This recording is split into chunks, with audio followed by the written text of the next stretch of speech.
While it may be the month of May, it's never really too early to start thinking about what you want to be for Halloween. And if you're a cosplayer or run a theater company, then you think about it year round. Well, here's a good place for you. Hi, I'm Eleanor Shanelek, and I'm one of the co-founders of the Costume Collective. A group of 8 freelance costume designers came together and created this costume warehouse because a bunch of places like this were closing down during the pandemic, and we really just wanted to preserve this sort of resource for freelance costume designers and just for people around the Twin Cities who need to rent costumes.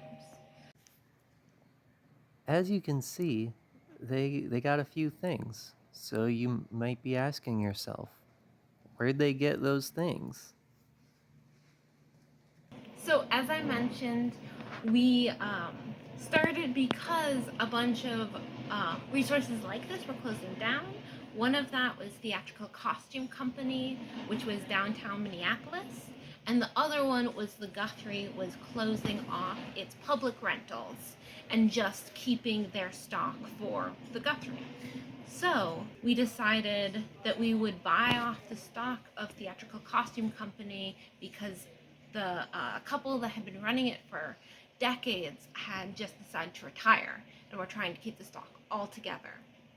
And at the same time, the Guthrie was in support of what we were doing, as were the people who used to run that sort of rental side of the business. So they gave us a huge donation, and then we combined that with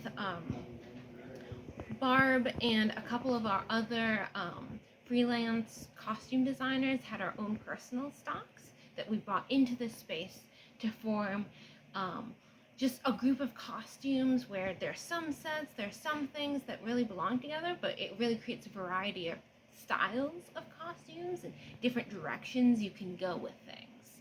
Um, and that is how we got our stock here. The Costume Collective is located in northeast Minneapolis behind a building called The Deco, which has a distillery and a pickleball court. As Google Maps says, our door is behind the building facing the railroad tracks.